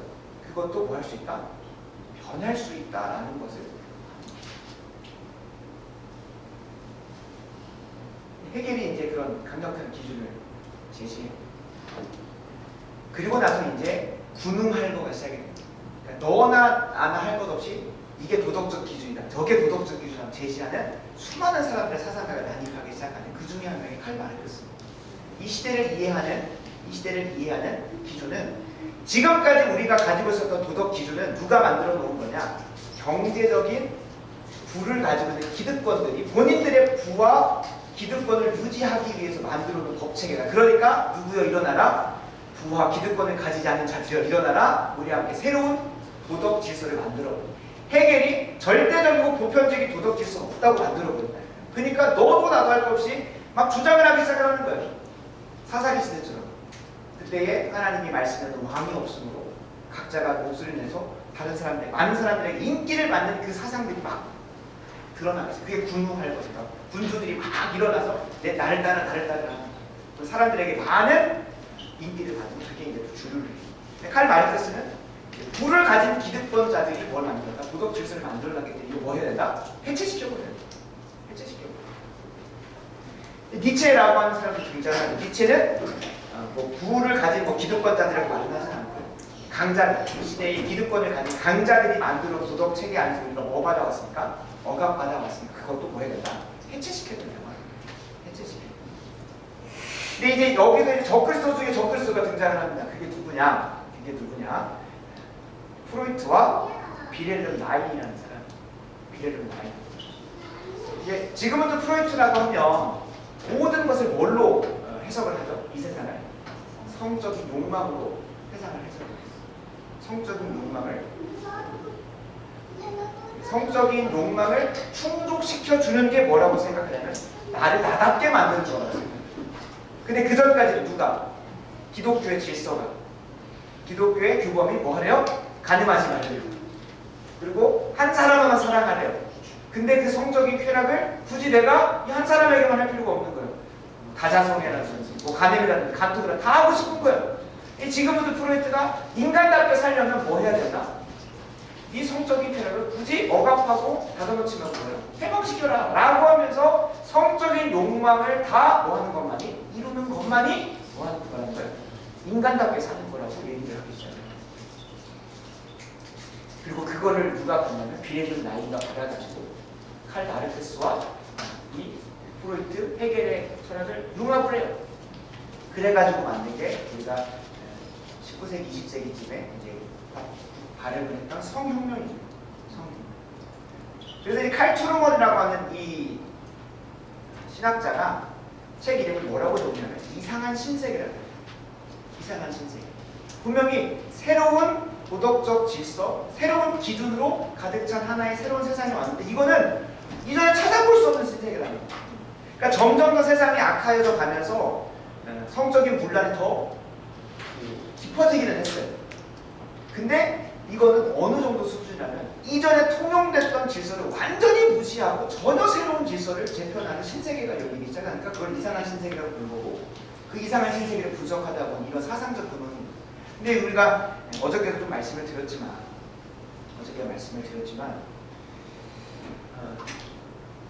지금은 좀 프로이트도 잘 모르겠고 비례는 나이도 처음 들어보는 사람이 카를 마르크스야 뭐 공산주의 뭐 창시자니까 뭐 그렇다고 치더라도 뭐 그런 사람들도 다 알아서 우리가 이상한 신세계에 들어간 게 아니란 게 이상한 거예요.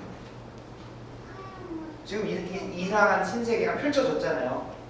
근데 우리가 그 신세계에 내가 의도하고 들어간 것도 아니고 우리 그런 세계 살고 싶으니까 성적 쾌락을 다 충족하는 것만이 인간성의 사회고, 그리고 모두 다 성적인 문란 가운데 살아가는 것만이 그 참된 행복이라고 말하는 세상에 살 수 있어요. 물론 아직 우리의 죄성이나 연약함이 음란함이나 가는 이런 것 때문에 그쪽으로 뭐 경향성이 있을 수는 있겠습니다만, 분명한 것은 우리가 그런 세계, 성적으로 문란하고 음란해서 그 성적 질서가 무너지고 그것 때문에 수많은 사회 이상현상들이 일어나는 거 우리가 결코 원하지 않아요. 근데 이미 그런 신세계가 펼쳐졌고 수많은 사람들이 그거에 동의돼서 그 신세계를 멸망하고 살아가게 됐어요. 그 사람들이 프로이트를 공부했고 비에르나이를 공부했고 나는 이 사상가가 너무 좋아서 이 책 읽고 책 한 번도 안 읽어봤는데 그런 현상이 벌어져요. 그거를 우리는 사회적 상상이라고 말씀해요. 아무리 숙고해도 그런 세상 살고 싶지 않거든요. 아무리 고민해봐도 그런 세상에서 막 어느 날 가보니까 남편이 뭐 다른 여자 그런 생각도 하고 싶지 않지 않습니까? 근데 그런 게 너무나 자연스럽게 펼쳐지는, 심지어 간통법도 폐지됐지, 심지어 지금 우리가 보는 모든 드라마는 다 뭐가 있어야 됩니까? 훈련이 없으면 재미가 없어지는, 이게 너무나 당연한. 심지어 요즘에는 제가 이제 어렸을 때만 해도 중학교 때 친구들끼리 놀다가 너 게이냐? 라고 하는 거면 그냥 초토화되는 거예요. 그냥 완전히 그냥 싸우고. 근데 요즘에는 게이냐라고 하면 머쓱해져. 그 말한 사람이 왜 그럴까요? 차별하고 혐오한다고 생각하기 때문에. 그잖아요. 이전에는 그 한마디 하면 그것 때문에 막 거기서 친구 절교하는 그런 상황까지 치닫았었는데 이제는 그게 그냥 장난스럽게도 나오기 시작하더라고. 그리고 그걸 말하는 주체가 조심스러워지는 그런 시대가 됐어요. 어떻게 그렇게 됐을까요? 교과서에서 프로이트를 가르치기 시작해서 이미 옛날부터 프로이트는 있었는데 그거에 동의하는 사람들이 막 아니요. 참 두려운 것은 사단 마귀가 그 철학자들의 이야기들을 문화 안으로 들어와가지고 자연스럽게 우리가 예능을 보다 보니 영화를 보다 보니 조금 그것도 불편한데 그냥 너무 사람들이 그냥 무슨 넘김을 가져가니까 나도 자연스럽게 좀 동의하게 돼. 그래서 저 정도까지 그러다 보니 어느새 스멀스멀 개구리탕의 개구리가 되어서 누군가는 사단 마귀가 먹기 좋은 모습으로 이 시대가 변해져 가고 있는 것을 사회적 상상이라는 거죠. 사회 안에서 자연스럽게 그들과 똑같은 생각을 하고 똑같은 문화를 경험하다 보니 이제 그들의 사고에 동의가 돼서 자연스럽게 가고 있고, 내가 아무리 머리를 써서 한 것이 아니라 머리를 써서 그걸 학습해서 내 삶에 적용한 게 아니라 그들과 똑같이 생각하고 말하고 행하다 보니까 자연스럽게 나도 이상한 신세계에 살고 있게 돼요. 그리고 그것이 보편적이게 된 시대로 가고 있고, 사단 마귀가 그렇게 가는 거예요. 어느 누구도 차별을 원하지 않습니다. 어느 누구도 혐오하는 거 원하지 않아요. 그렇지 않습니까? 근데 그 차별하면 안 되지 않냐, 혐오하면 안 되지 않냐 라는 것 안에서 얼마나 수많은 사람들이 포괄적 차별구조로 통과돼야 된다고 말하지 않습니까? 그게 그 안에 뭐가 있는 거예요? 통일전선 전술이 들어가요. 사단마귀가 그렇게 미혹을 해가지고, 그래서 우리 더 좋은 사랑의 교회는 그 미혹 가운데 있는 그 이상한 신세계를 정말 자연스럽게 받아들이는 저들에게도 포괄적 차별구조가 왜 문제인지를 그들의 언어에 맞게 표현해주고 또 그것들을 또 교회 안에서 어떻게 해소해가야 되는지 알려주려고 피켓 전도도 하고 하는 거예요. 우리가 분명히 기억해야 될 건, 우리가 정복했다, 예수님께 다 이루셨다, 우리는 이미 가나안 땅에 들어가서 터를 잡았다, 그게 중요합니다. 그거 너무 중요한 거예요. 그것 이후에 뭐가 더 어려울까요? 다스리고 유지하는 게 더 어려워요. 유지하는 게 더 어려워요. 왜요? 사단 마귀가 이미 난 졌어, 나 포기, 그렇게 하면 너무 좋죠. 근데 계시록 20장에도 보면 주님께서 그 천년왕국의 전후로 해서 사단 마귀에게 분명히 권세를 회복시키셔서 풀어놓아 그가 권세를 부릴 수 있는 시간들을 허락하시기까지 한다는 거예요. 왜 그런지는 알 수 없어요. 하나님의 뜻 가운데 있기 때문에. 근데 분명한 사단 마귀가 난 패배했어, 이제 끝, 나 이제 안 할래 하고 숨어 있는 게 아니고 어떻게든 끝까지 주님의 백성들을 괴롭히고 핍박하고 그들을 미혹하고 넘어지게 만들려고 우는 사자와 같이 두루 삼킬 자를 찾으면서 끝없이 가. 근데 사단 마귀가 AI보다 더 강력하게 학습을 한 거죠. 초대교회 때 뭐 했더니 물리적으로 핍박하고 죽였더니 더 똘똘 뭉치고 카타콤을 만들어가지고 더 신앙이 강력해져가지고 대적하기 시작하고 그 신앙이 뭐까지 정복해버려요? 로마 제국까지 정복해버리니까 아는 거죠. 더 이상 뭐 하지 않는 거예요. 물리적 핍박도 하지만 하이브리드 전쟁으로 뭐 하는 거죠? 물리적 핍박과 함께 미혹의 시간을 여우와 같이 괴계를 거짓 교훈을 가지고 나는 분명히 교회 안에 있고 나는 분명히 신앙생활 잘하고 있다고 생각하는데 어느새 하나님 대적하는 자리에 뭐처럼 가시와 올무가 처음에는 빡지르지 않는다는 거예요. 빡지르다니 어머 하고 도망가니까 헐레시 설명 조금씩 쏟다 보니까 나쁘지 않은데 어느새 가시가 올무가 나를 확 잡고 있는 그런 형국이 되었다. 여러분 적어도 이상한 신생을 한번 읽어보셨으면 좋겠어요. 절반만 읽으셔도 괜찮아요. 방금 얘기한 게 절반의 내용이고 뒷부분은 이제 트랜스젠더나 성형론과 관련해가지고 그들이 얼마나 오류를 범하고 있는지를 지적하는 거기 때문에 나중에 혹시 누군가하고 견증하거나 싸워야 되는 그 부분을 읽으시지만 이 사상적 근원을 좀 아셔야 사상적 근원을 좀 아셔야 아 사단 마귀가 뭐 한 거구나 스멀스멀 우리 교회 안으로 우리의 머리 안으로 우리 문화 안으로 들어와서 점점 더 무너지게 만들고 있구나 라는 것들을 분별하시라. 말씀을 마무리합니다. 정리를 해보면 정복한다는 것은 하나님께서 각자에게 맡기신 땅이 있어요. 이스라엘 백성들에게는 가나안 땅이, 아담과 하와에게는 에덴 동산이, 여러분들에게는 어느 땅일지 모르겠어요. 저에게는 전라도였습니다. 이 전라도 안에서도 하나님께서 특별히 신혼부부와 2, 3, 4 세대들에게 다음 세대를 준비할 수 있는 그런 사역들로 하나하나 준비해요. 주변에 보니까 수많은 교회들이 저보다 더 노인대학도 잘하시고 저보다 더 목욕도 잘하시고 저보다 더 40, 50, 60을 잘 섬기시더라고요. 그들이 이미 갖추어진 것 안에서 굳이 파이 하나를 나눠 먹는 그런 것보다는 그들이 할수록 더 잘하고 제가 할 수 있는 것 하나님께서 저에게 맡기신 것. 요셉의 형들은 결코 할 수 없었지만 요셉만 가능했던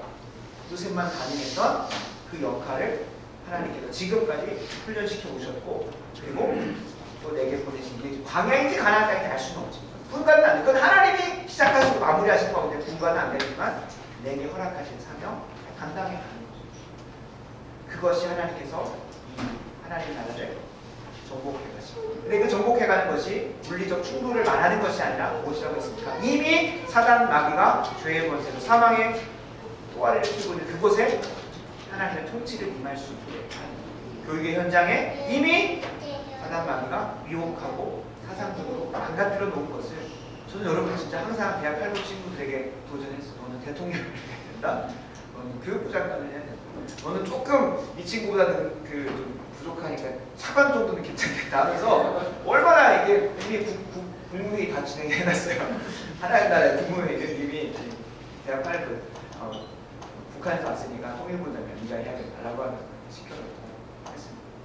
그러면 그 자리에서 얼마나 많은 인사가 있는데 너는 거기 같이 함께 가서 같이 그냥 도와주면서 그렇게 하면서 하나의 나라를 좀 꿨었거든요. 여러분 제가 우스갯소리로 한 게 아니라 정말로 그 사단 마귀가 영적 전쟁에서 패배하고 나서 어떻게든 그것들을 잠식해 보려고 하는 노력 가운데 보셨잖아요. 칼 세이건 예일대 보내고 사단 마귀가 예일대 보내가지고 거기서 진화론으로 천체 물리학을 완전히 바꾸고 그래서 별에서 온 그대도 혹시 그런 뜻일까? 네, 그런 한 번도 안 봐서 모르겠는데 별에서 온 우리 뭐 이런 표 썼잖아요. 아 이게 이렇게 좀 근데 이게 너무 조금 너무 과한 적용일 수도 있긴 하겠습니다만 진짜 분별을 해야 되는 것 같아요. 아시죠? 우영우도 아시겠지만 이응 우를 보시면 뭐예요? 여성 그죠? 그 표시잖아요. 그렇게 해서 이제 그런 이제 기후나 이런 것들이 다 담겨져 있어요. 자연스럽게. 그러니까 이런 것들이 참 어떻게 저는 어떻게 그렇게 정말 창의적이고 놀랍도록 그렇게 숨겨놓고 자연스럽게 우리에게 가는가. 근데 그리스도인들이 너무 못 찾는 부분이 있어요.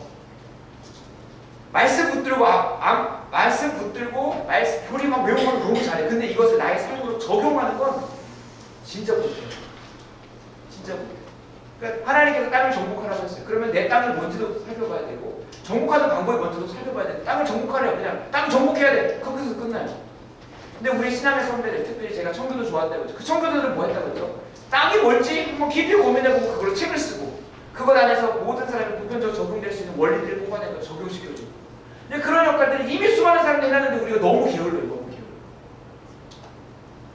그랬더니 한국 사회가 이미 참 절망적일 정도로 많은 부분들이 사탄마귀가 다시 정복해간 것 같은 모습들이 많아요. 그래서 우리가 정복하고 어차피 예수님께서 다 말씀하셨어요. 그리고 그냥 손 놓고 있을 게 아니에요. 우리 신앙의 선배들이 5,000년, 반만년의 역사 동안 샤머니즘과 애니미즘과 불교와 유교 수많은 무속신앙으로 가득 채웠던 것을 140여 년 전에 복음 전파로 인해서 한국교회를 세우고 자유 대한민국을 세워서 예배의 자유가 있는 정말 몇 안 되는 나라로 세워주셨어요. 그리고 그것을 지키고 유지하고 보존하려고 얼마나 그 신앙의 선배들이 뭐 했습니까?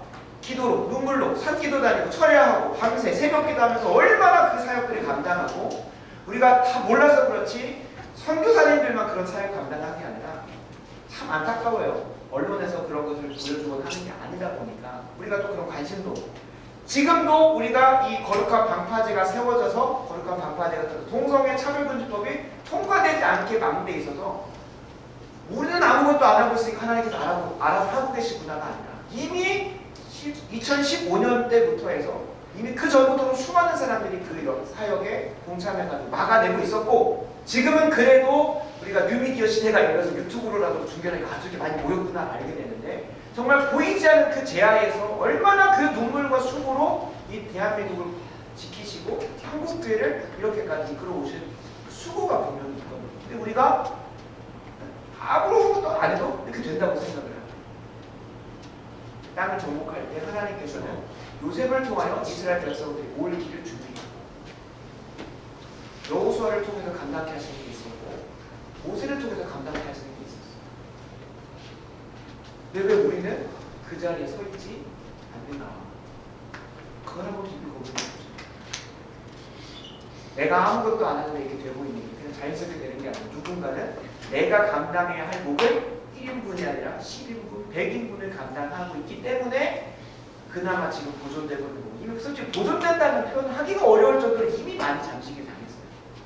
기본적으로 내일 나누겠지만 12년 교육 자연스럽게 그냥 공교육을 하면 기본적으로 진화론자가 나오잖아요. 대학교에서 하는 게 뭡니까? 참된 진리는 없다. 참된 진리는 없다. 그래서 대학에서 쓰는 논문의 사고의 방식이 뭐예요? 이전에 있었던 학자들의 연구 결과를 뭐 하는 거예요? 반박해서 정반합으로 더 좋은 결과를 도출해서 하면 뭐 받는 거예요? 학위를 받는 거예요. 그러니까 이미 본인의 그 학업의 사고의 프로세스가 뭐인 거예요? 진리는 없다. 계속해서 변화되고 발전되는 것이기 때문에 진화론적인 사고 안에서 학문적 방법을 하니까 그걸 박사학위 끝내고 나오면 신앙 안에서 무장해가지고 학업을 하지 않는 뭐 되어 있어요? 기본적으로 사고 자체가 성경에 반하는 사고를 가지고 학업을 졸업하게 되는 거예요. 목사님 석사 과정하는데 어떻게 공부하십니까? 저희는 정반합이 아니고요. 성경이 분명히 가르치고 있는 것을 더 분명하게, 분명하게 발견해서 정리하는 것입니다. 그들은 참된 진리가 없기 때문에 계속 발전한다고 보지만 우리가 어떤 의미에서 발전적인 거냐면 성경을 더 깊이 깨닫고 성경을 더 깊이 알게 되는 방향. 물론 학문적 가치가 있기 위해서는 성경이 이렇게 얘기하고 있습니다. 하나님이 얘기하셨습니다가 아니에요. 그거를 일반 논총적으로 잘 정리해서 학문적 한 걸음을 성경을 더 잘 이해해서 세상을 바라보는 것으로 학업을 가요. 근데 지금 신학교 이외에도 수많은 학교들 다 그렇게 진화론적인 사고 안에서 반복하고 내가 어떤 원칙 학위를 따려면 해결의 안전법적인 사고 안에서 학업을 해가야 되는 그런 식의 놓여 있어요. 그래서 여러분들에게 초대합니다. 이미 이상한 신세계에 들어오셨는데 다시 어디로 바꿔야겠습니까? 하나님의 세계로 바꿔서 정복전쟁에 여러분들을 초대합니다. 여러분 기억하시기 바랍니다. 정복전쟁에 내가 참여하기 귀찮아서 안 참여한다고 해서 그 결과가 내게 안 온다는 것을 생각하십니다. 분명히 내가 정복전쟁에 참여하지 않으면 아니 그냥 평안한데? 아니요. 이 우리의 육신의 아픔은 내가 상한 걸 먹으면 당장 토하고 메스껍고 속이 불렁거리죠. 근데 영적인 거는, 영적인 전쟁 현장에서는 그 피해와 결과가 즉각적으로 오지 않는 게 큰 문제예요. 사단마귀가 즉각적으로 안 한다니까. 그래서 전국 전쟁에 참여하지 않는 만큼 가시와 올무가 우리를 계속 올가맬 것이고, 그 문제는 어떻게 됩니까? 다음 세대는 우리 신앙의 선배님들이 물려준 이 자유대한민국과 이 한국교회의 이 터전을 완전히 없는 상태에서 시작하게 되면 그들이 과연 신앙을 더 지킬 수 있을지, 신앙을 더 건강히 세워갈 수 있을지 어렵다. 그래서 여러분, 어저께하고 연결해가지고 이 시대는 사고하기를 멈춰버렸습니다. 생각하기를 멈춰버렸어요. 그래서 감정, 직관 이런 걸 향해서 계속 가요. 그래서 어떤 세대가 일어났다고요? 사회적으로 상상하는 세대가 일어납니다. 이럴 때일수록 여러분의 직관과 느낌보다도 무엇하기를 숙고하게, 이걸 성경적으로 하면 묵상하는 시간들을 가져가죠. 가만히만 있어도 사단 마귀는 뭘 가지고 갑니까? 우리의 묵상의 시간들을 빼앗아 가고 계속해서 즉흥적이고 감각적인 것들을 통해 사고하기를 낮추게 됩니다.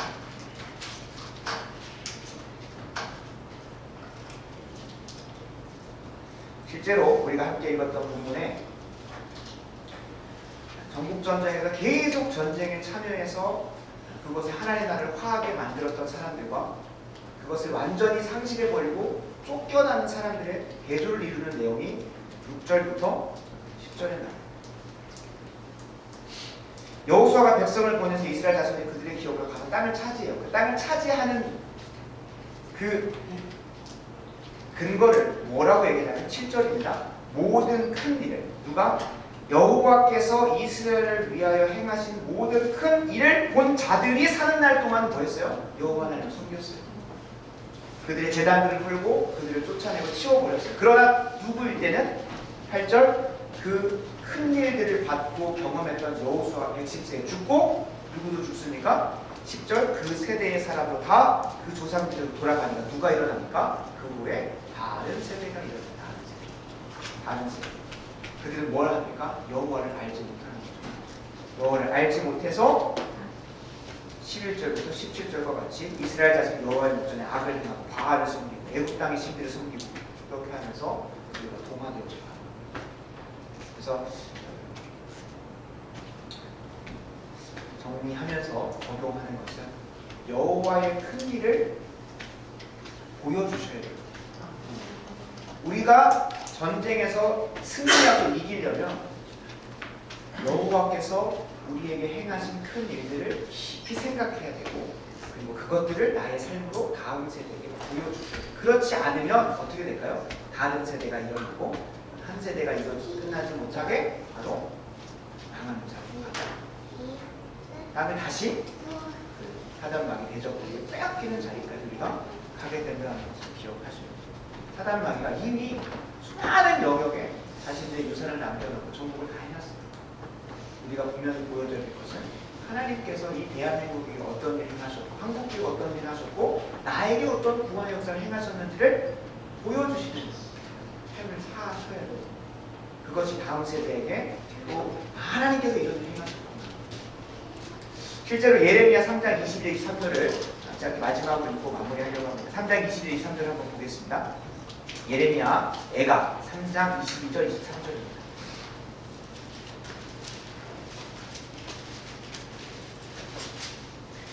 다같이 함께 합독하겠습니다. 이것을 내가 내 마음에 담아 두었더니 그것이 오히려 나의 소망이 되었사오는 여호와의 인자와 국민을 행하심으로 우리가 진멸되지 아니함이니라. 이것들이 아침마다 새로우니 주의 성실하심이 그리스도소이다. 아멘. 아멘. 이것을 내 마음에 담아 두었더니 갑자기 소망했는데, 근데 그게 뭘까요? 21절에 나옵니다.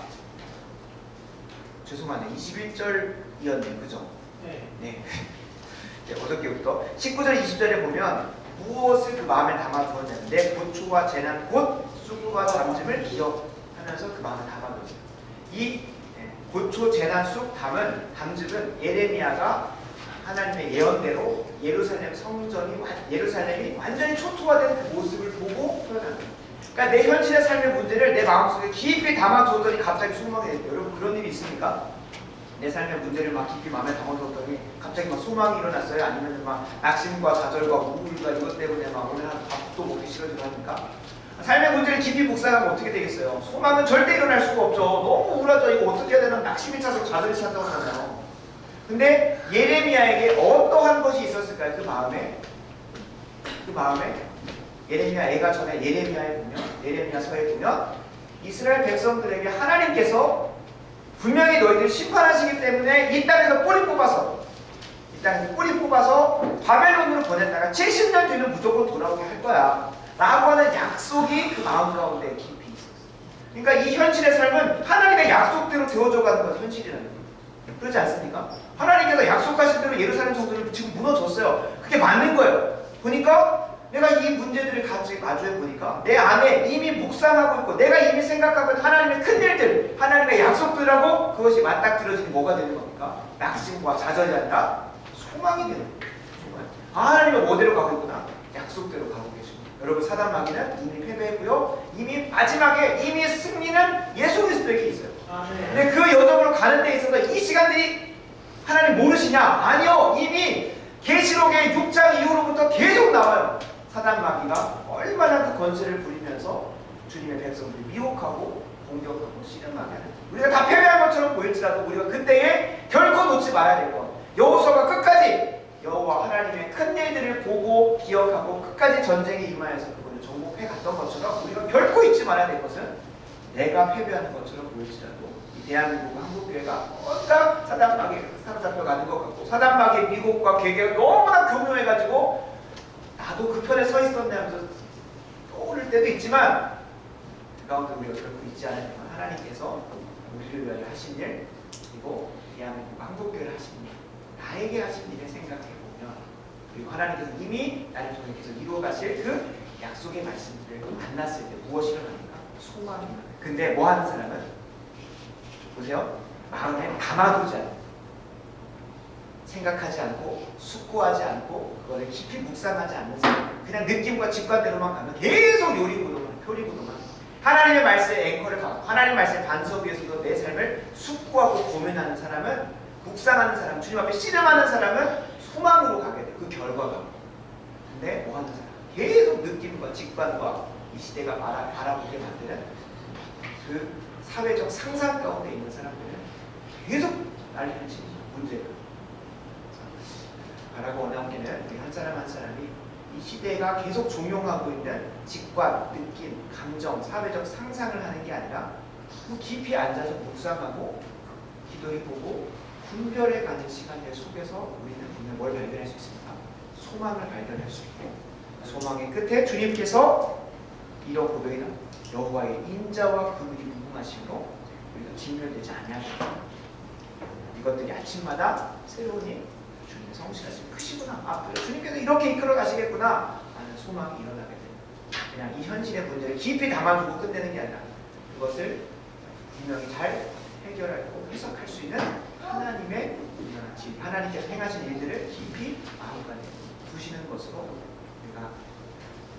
우리 스스로도 전국전쟁에 잘 참여하지만 동시에 우리 다음 세대가 다른 세대가 아닐 수 있도록 여러분들의 그런 모델이 되어주시고 본이 되어주시는 그 은혜가 있었으면 좋겠습니다. 아멘입니까? 네.